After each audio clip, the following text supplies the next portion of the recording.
Hello,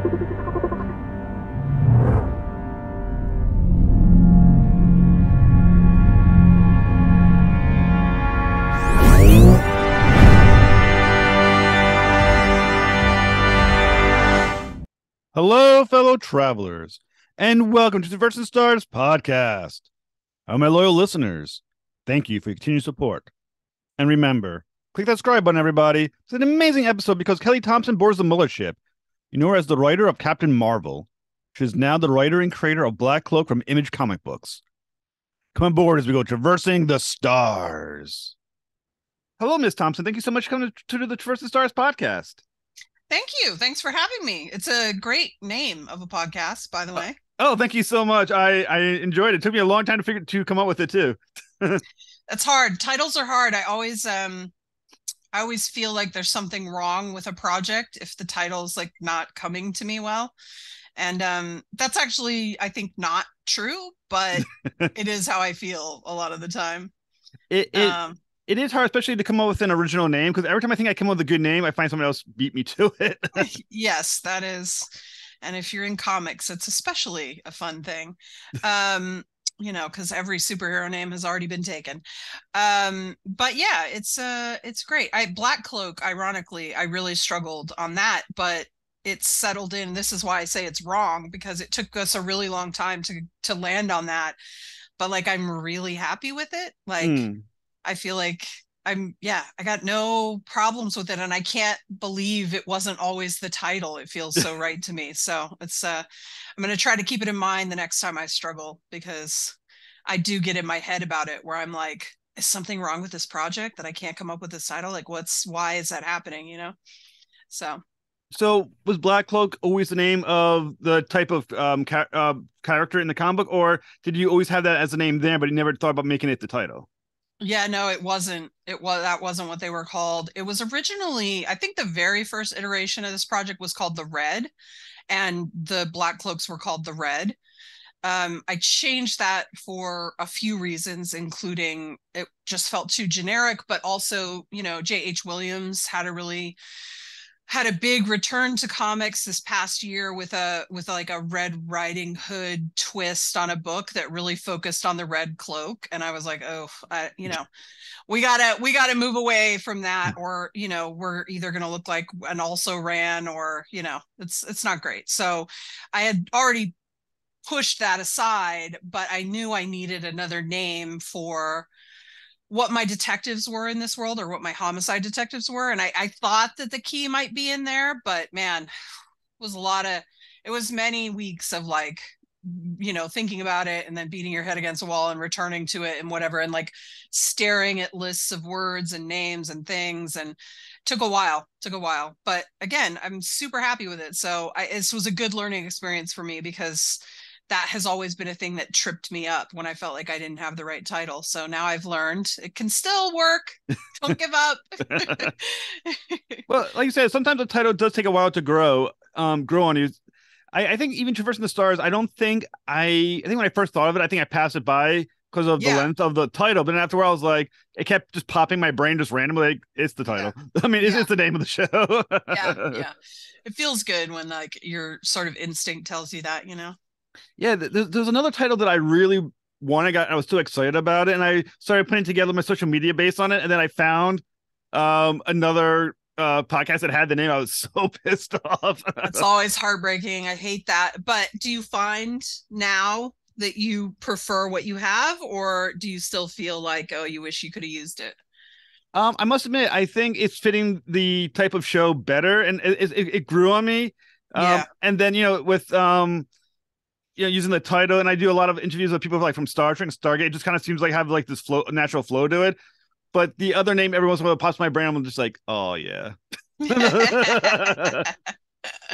Yeah, I did an interview on Matt Rosenberg is a good friend of mine. He's got a podcast through his Substack, and I recently did a podcast with him, and he's got these great guys. And the Supple Boys, they go by, and they're writers in their own right as well, and they're really talented, likable guys. I really have a good time with them.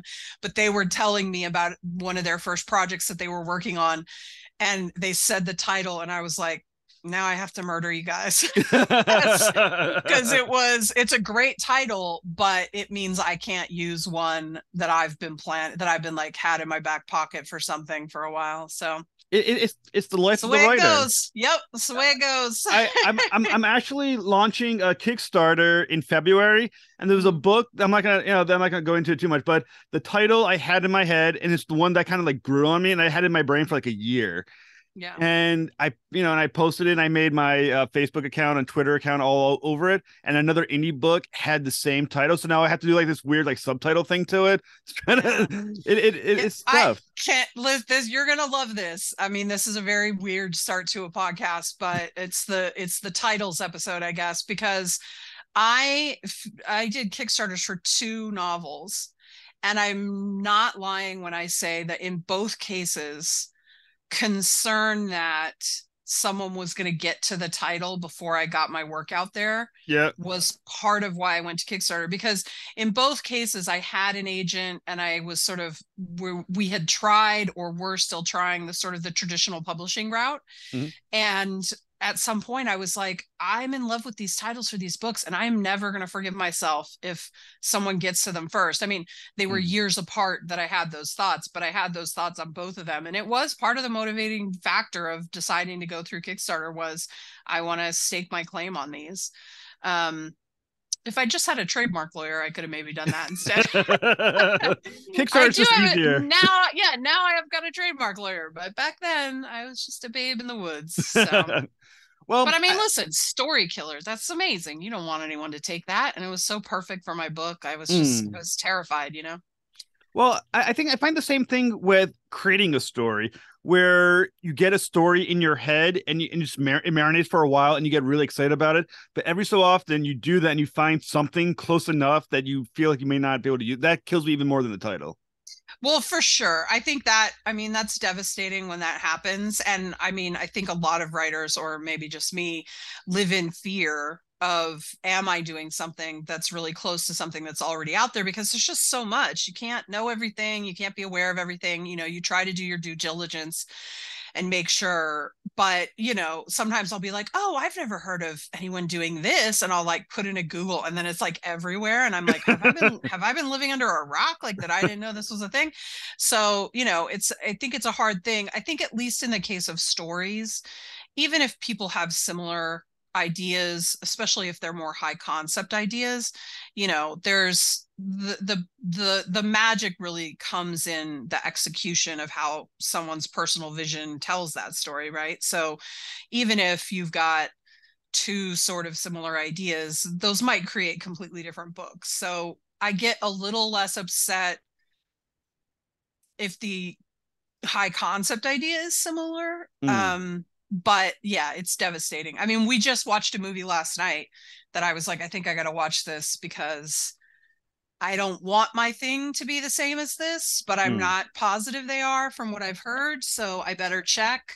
I mean, that happened on Black Cloak a little bit too, because I hadn't seen Bright, and that's a Netflix movie that's got a similar concept in the sense that it's a detective, you know, a cop story with fantasy creatures. But I think the tone is completely different. Like that is a sort of like relentlessly dark and gritty, sort of grim take, which is not really our approach.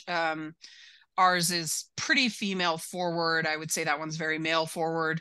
I would also say that one takes place on sort of Earth, which, I mean, we don't really play in, like, it's a completely different world for us. Whereas, so they're sort of subverting and playing with tropes of those fantasy creatures in your world, whereas we're like, no, this is a whole other world kind of thing. So I think a lot of those differences, and the plot was completely different too, but it was just the high concept aspect of fantasy creatures in a cop story kind of thing that I just had to make sure that we weren't too close on that one, and we were fine. So, you know, it's always nice when you watch it and you're like, oh, we're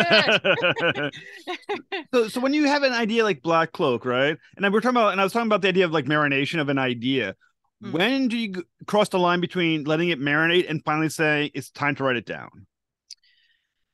I don't know. I don't know if any of us know this. I mean, I'm so scattered and I work on so many projects at the same time that I think the time I know when my interest in a project is very serious is when I find myself thinking about it in downtime, not just as the shiny new thing, because that's always tempting, but just I find myself like writing bits of dialogue or little things. Like I'll just put it in my phone when I'm doing other stuff. So I think that's when I start to know that it has anchored itself in my brain. But it is very hard to tell the difference because a thing I think all working writers really struggle with is whatever you're working on sucks because it's hard. you know Yeah. it's really easy to think about the next thing that is bright and shiny and doesn't have all the problems yet that you're dealing with on whatever you're trying to hammer into, a powerful narrative. So I think it's a pretty common problem. I think in the case of Black Cloak, it started I would say 10 years ago was when I first initially had the idea, maybe a little more than that, but it was a little bit watching True Detective first season, which, we were all crazy about that first season. It was so weird and interesting. And like Game of Thrones was also something I was watching so much of, and I was like, well, what about if you had this detective narrative inside a sort of Game of Thrones world? Like, man, I'd really love to see a detective in Game of Thrones. Like, what does that look like? What is that? And so that was the original germ of the idea, and it's of course blossomed into something very different than that. But that was at the core when I started. So when you're thinking about the world building behind Black Cloak, how much backstory are you creating for the world that you have? How have you determined how these various mystical creatures and whatnot, magical creatures, can live in the same world? I mean, some of it's hand wavy, for sure. Like, we don't have time. Like, I think a big question any creator has to ask themselves, especially if they're doing world building, but I think it's true of any story, is what's the stuff that's interesting and important to the story, and what's the stuff that is maybe cool or interesting, but maybe is going to distract from the story I'm trying to tell, right?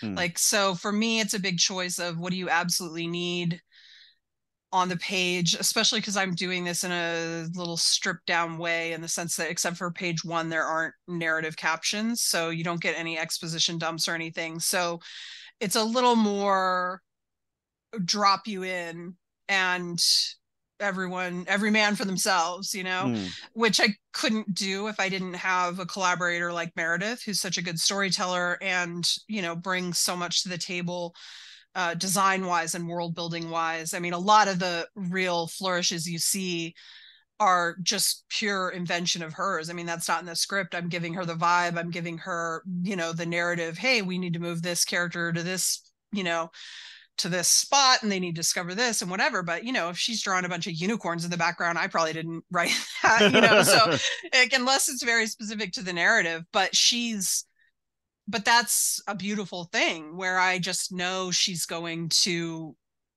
populate it and build it out on her end the same way I'm doing on my end. And so we sort of meet in the middle. And I do think that while I write really tight scripts, I think that being too closed about what I think specifically should be on the page is a mistake. Like, I want both of our voices in there more and more, so um maybe it's a cop out, but leaving some of that open, I think, hopefully is part of why it's more interesting, right? Because it's not just my take, it's Meredith's take as well, and I think that helps a lot. I think you also mentioned something else that's really interesting from a writer perspective. We're talking about things that you're interested in and things you think the reader would be interested in. Sometimes that's a very different line. You know what I'm saying? Like, because I know sometimes I think I'm really interested in this one concept, but I kind of feel the reader may not be. So when did you, like, how easy it is to walk away from what you or just wanted to kind of like explore versus what you think a reader is interested in? I don't know if you ever really fully figured that out. I mean, I think I think your answer is the most successful people in the world figured that out because they made incredibly popular things that people super respond to. And some of the rest of us are maybe creating great work and that really resonates for some people, but it doesn't, a million people don't read it. You know what I mean? Hmm. Like so maybe that's the difference. Like you have to find what your audience that's coming to you is passionate about, and you have to try to tap into those stories that really have impact for them. But that finding that doesn't always mean you're finding the thing that's so universal that it'll make it so successful or whatever. Hmm. There's actually a quote that I wanted to explore in Black Cloak. I thought was really interesting. The quote that you said, and I kind of want your thoughts on it. You said, "Beings get along better when there's a great evil to be vanquished." Mm. Now, why do you think it's true that we always do better when there's an outside enemy to focus on? It's common enemy, man. I mean, I don't think it's rocket science. It's like a very natural thing, and it's also been a thing that's been engineered, right? Like, hey, let's give these poor people a thing to focus on that they think they're angry about to keep them busy and not bothering us over here. Let's keep a boot on their neck so that they're doing this or whatever. But I think that it's also just natural, though, that human beings, at least, and that's all I have to go on, are really sort of tribal and communal, and we love to have teams, and we love to have identities, and we love to identify very specific things, and then we feel like the people that like those things are on our side too, and so we're always dividing ourselves up into these little tribes that are like competing. And so if you give them something bigger that's really important to set aside the little things so that you can come together, I think it's pretty effective. But when you strip away that bigger evil, we have a lot of little evils to deal with. So, in the world of Black Cloak, would they be better off if they had an outside force to worry about? Well, I mean, no, in the sense that the idea here is that almost broke the world, and that it did break it enough that this is like the only city left. So that obviously didn't go super great. But they are struggling under trying to develop a civilization that can, for example, have law and order and have creatures being created equally. But they've already got huge problems in the sense that it's clear the elves are mostly in control and have been since whatever this great war was. And so that is already the start of the sort of systemic problems that you would see by not having diversity at the top. So, because there's no external threat, who is the internal threat that is the primary engine of Black Cloak? Well, I think for the people of Kiros, they mistakenly feel it are Black Cloaks. They don't trust them. They don't trust the ideas of law and order. They're people that come from where before, when your neighbor did something wrong, maybe you had them, you killed them in a blood vengeance pact or something, like that's just Hmm. they're not really operating on the same rules that a civilized society would, when everyone's sort of in a walled city together. So the Black Cloaks are really not trusted, and nor is this new way of doing things, newfangled way of doing things, using air quotes here. um, but I think, but for the actual villain, I mean, I obviously can't give that away. We've got a murder mystery we got to solve here. But I do think that, the class stuff is obviously being talked about quite a bit. So, you can figure that's going to play in to the narrative. And am I pronouncing the main character's name right? Phaedra. Mm-hmm. All right. So Phaedra, once again, is a very interesting character. She's a Black Cloak. She lives in a world that's both living in magic and also technology. How do those two things interact with one another? Not super well, which is a problem, and this is a problem. I mean, it doesn't the book isn't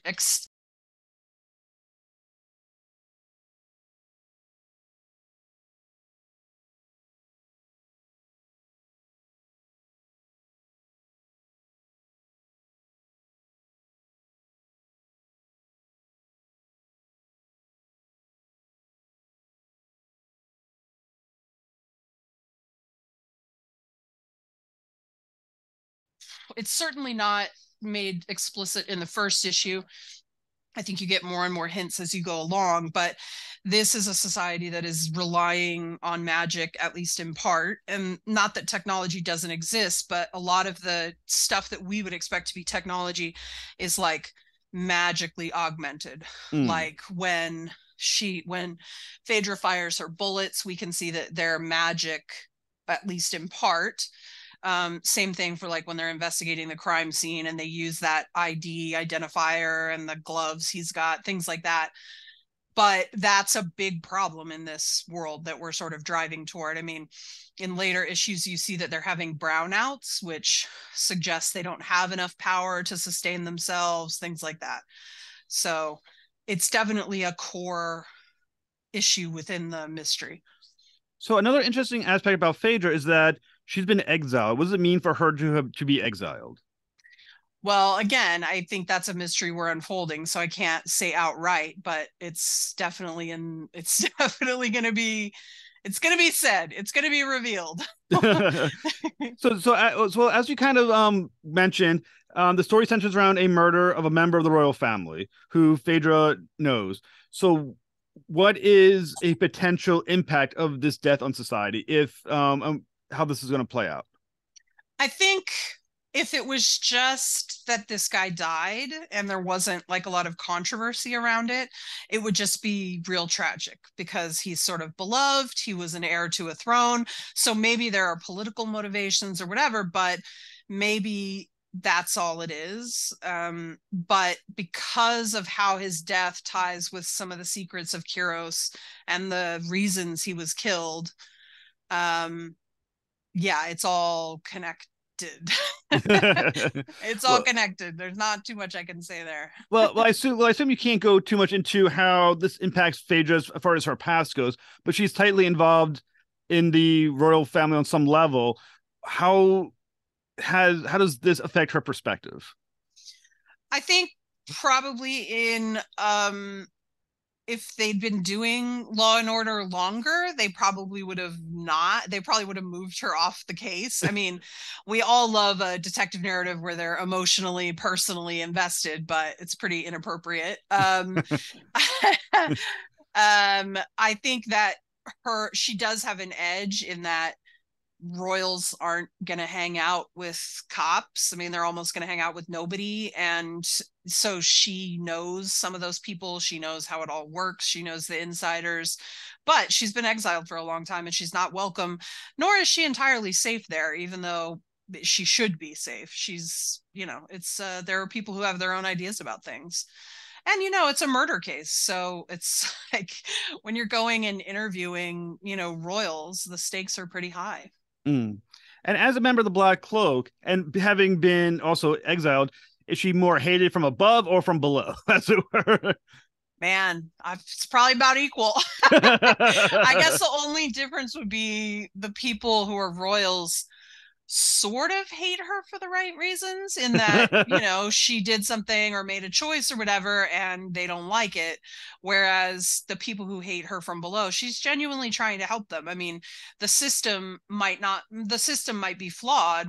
I talked about systemic elf rules but I think she's certainly trying to do the right thing and help people, which I think is made pretty clear. I mean, there's a line in there that is one of Meredith's favorites, which is, "It matters when we kill each other." And, Mm. they come from a very violent world where, yeah, they did kill each other all the time. And now they're trying to punish that and say, maybe there's another way. And Mm. it's takes a while to learn that curve. So what does it say about Phaedra that she basically is choosing a profession that comes with that level of hate. She basically brought, I don't say brought it upon herself, but she definitely is accepting what comes with the job, as it were. Yeah, I think it's twofold. I think she's very good at it. I think there's stuff in this volume that points to her saying things like, I am where I'm supposed to be. Like I never could have imagined, that this would be what my life would be, but I'm really good at it and I love it, and there she sees a future in it, and like a bright future for Kiros, like in a world where there's law and order and killing each other matters. Like she believes in that.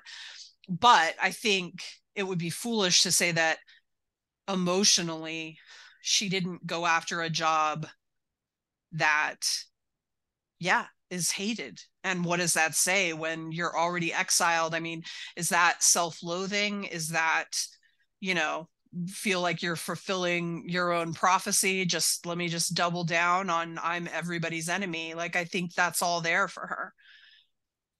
So the community that she exists within, once again, there's multiple different types of creatures. Is this almost a marriage of convenience? Is there some sense of community amongst them? How does that work? Well, I think it's like any melting pot. You've got some people that are really into it and are interested in found families and building something new and who are excited by diversity. And then you've got some people who want to, tighten up in their communities and not let anyone in and preserve and protect things they're afraid they'll lose.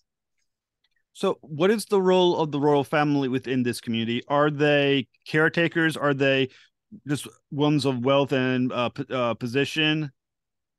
I mean, I would say they're, I don't know. I mean, I think the British monarchy is a reasonable comparison. I mean, it's not the same, but similar, where it's a head of state situation. It's in charge, it's revered, it has incredible wealth and power, but it's not necessarily doling out all the rules. But again, this queen does more with the rules and the law than you would see in a British monarchy situation. But there's some similarities there. Like, the queen is not like there. It's not like there aren't politicians or other council people and all of that kind of stuff just because there's a queen.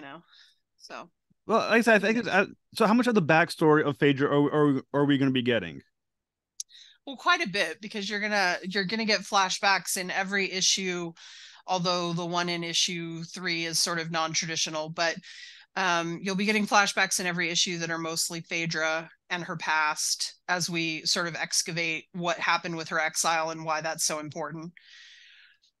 So the interesting thing about Black Cloak too is that it seems like it's going to have a very large cast, and it seems like to be an ever growing cast. How hard is it to balance that size of a cast? I think because it's still mostly Phaedra's story and Phaedra and Pax are the lead, I think it's not too bad.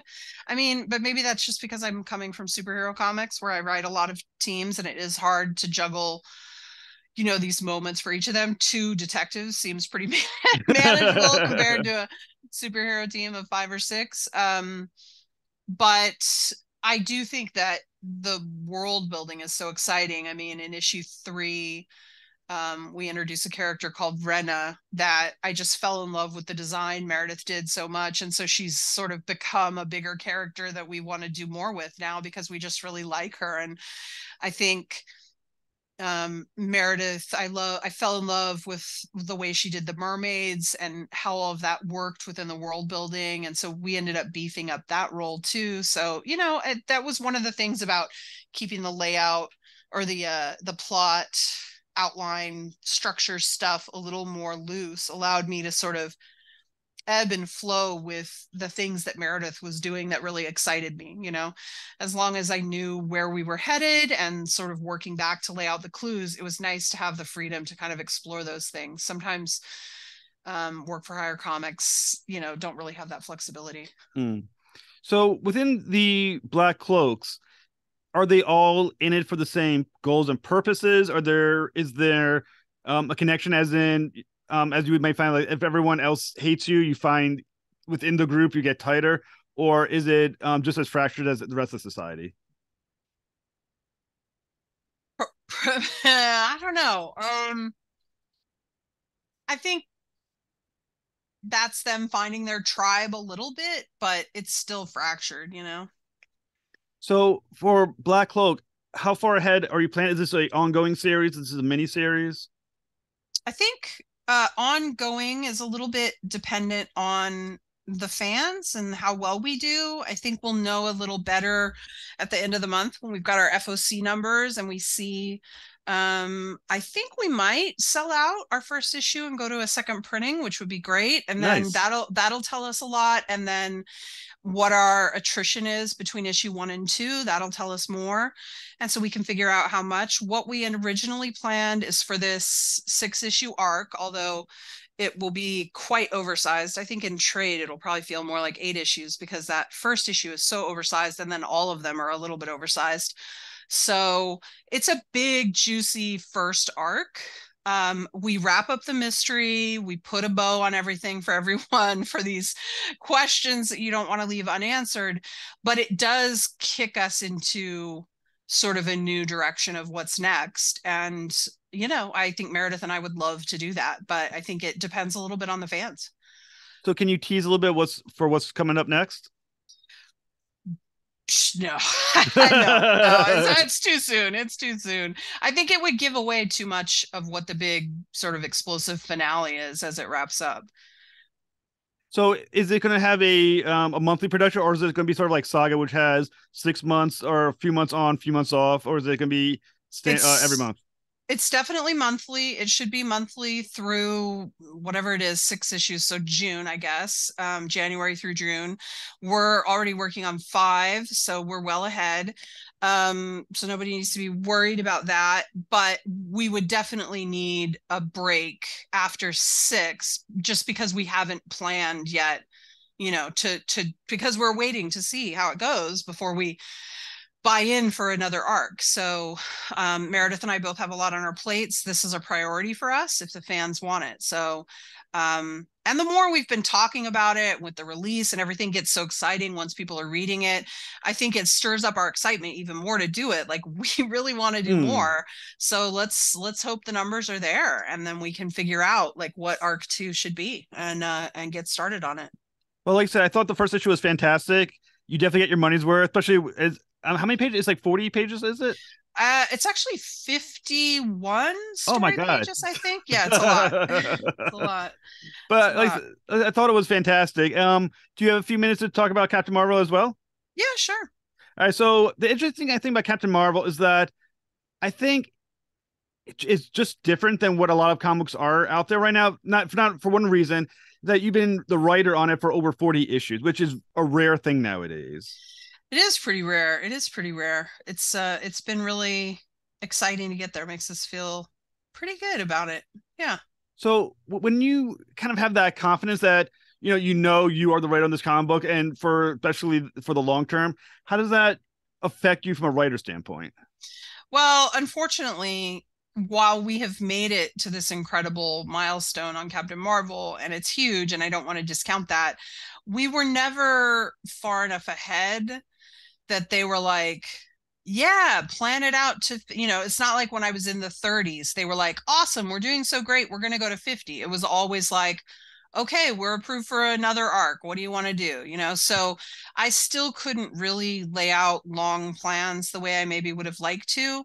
I think it was only when we were planning this Brood arc that was going to be 43 through 49. It was like when I was planning that, when I was in like the 39 or whatever, they're like, okay, if you're going to do that arc and that arc, yeah, we'll get to 50. So that was like nice to know, like we'd finally made it, but I was still having to do it arc by arc. So I think there's probably benefits in that, like stories that probably wouldn't have happened if I was planning out longer range earlier. Probably we'd have slightly different stories, and I like the stories we have, so I'm not super regretful about it, but it does prevent you from sort of just laying it all out and laying in like B and C plots the way they sort of used to do in old school comics. Like we still didn't have that luxury. Mm. And talking about a huge cast, the cast right now in Captain Marvel is huge. I mean, just to name a Yeah. few, you got Rogue, Wolverine, Psylocke, and Gambit's in it. You got about 4 other characters I think in it as well. Yeah. Uh, Polaris, yeah. Spider Woman, Hazmat, Binary, Carol. It's so many. So, so how hard is it to keep each voice unique, and also how important was it to make sure that the book represented so many strong female characters? The female character thing, I mean, it just comes naturally to me because I'm just interested in a lot of those characters. It was sort of, we didn't plan for it to be all women in Gambit. It just sort of happened. Originally I had asked for Logan because he's got a strong tie both to Carol and to her original Brood story. But because of other things happening with Logan at the time, they were like, you can't have him. So I was very happy to have Laura instead. I love Laura. I've written her much more than Logan, actually, which is funny.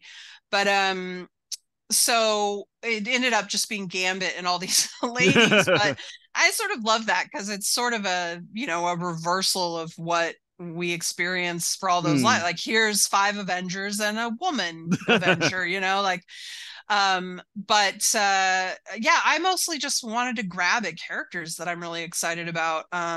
But I will tell you that cast is very unwieldy.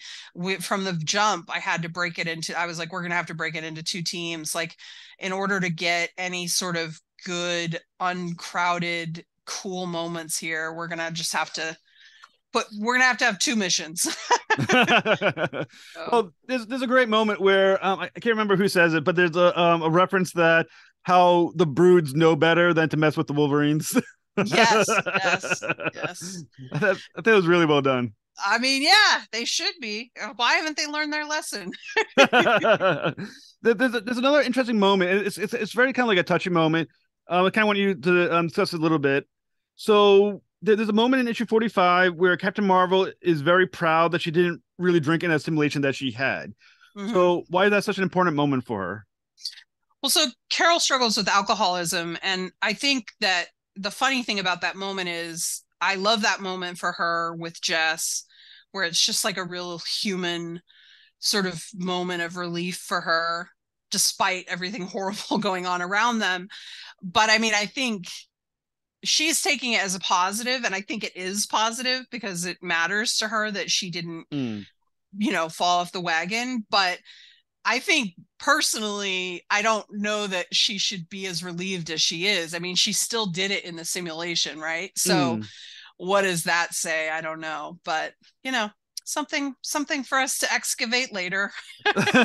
Well, I can't imagine that must. I mean, at least in her somewhere in her head, then she must know that that part of her is still hanging true to her, true to her. Yeah, I get it. Like I don't want to take the win away from her. I think it is great, but I think it's not as clear cut as she'd like to make it in her mind. I must admit, the much as I liked how Carol handled it, the part that was really interesting is that Jessica Spider Woman seemed generally proud of her, which is a Oh, really interesting thing. yeah. I mean, they're best friends. They're in it, man. So it's a very emotional relationship where they're really there for each other in every way, and so it's a big deal. So basically, in the issue, you have a lot of strong characters, who in very way in their own are very independent. Gambit, Rogue, they're very powerful characters, but they seem so Mm. to look towards Carol as a leader for them. So what does that mean for Carol and for these other characters that do look to her? Well, I think, it's a little tricky with the X-Men, right? Because it's who's in charge, whose mission, blah blah blah. And so I just try to solve that from the jump by letting the message come to Carol and then Carol being like, "Well, I'm going to do this, but I would love your help," which naturally sort of slots her in the leader seat, right? So Mm. I sort of just knocked out any idea that we have to argue about this with how we set it up. I think everyone there wants the same goal. I happen to think Carol is a great leader. I think her military experience and her superhero experience makes her really good at, commanding a battlefield. She's a good tactician. So I think she would have to really fuck up for any of the X-Men, especially to want to try to take leadership away from her. And Hazmat and Jennifer or Jessica certainly never would, Spider-Woman. But I think she's, and I wrote this in a little bit, just mostly as jokes because that's always my favorite, but I think people recognize she's a good leader. I write her that way, and I think it's true to that character, and I think it's sort of inspiring. What's better than having a leader that cares about you, who knows what they're doing, who's incredibly powerful, who will do anything to make sure you get out of there. That's reassuring. I'd follow that person. So when you're writing characters like Carol, Wolverine, Rogue, and all these who are so powerful, is it hard to come up with a threat worthy of these characters? Yes. I much prefer writing street level characters in that regard, if none other. Yeah, it's hard. I mean, when you've got characters who can reignite the sun, and you got to make an exciting, dangerous arc for them every time, over and over, every 6 months. Yeah, it's hard. Not gonna lie. So what can listeners look forward to in the upcoming issues of Captain Marvel? Well, we're gonna finish out this big Brood arc. I think next week, maybe next week. No, maybe it's February. I've got all my dates mixed up. We've got issue 46, which is Javier Pina doing art, and Yen, is it Nitro? I'm sorry. We've only worked on this issue together, so I'm not that familiar with their name yet, but they did incredible coloring. And it's really one of my favorite issues so far. And then we've got the big issue 50. So that'll take us through I don't know, it's May or June or something, because that's a long arc. So it goes to 49. And then we've got our big celebratory issue 50 coming up. Well, congratulations on getting to issue 50. Yeah, thank you. So Ms. Thompson, it was a complete honor to speak with you. Thank you so much. And everyone should pick up Captain Marvel and Black Cloak. Thanks so much, Jeff. I had a great time.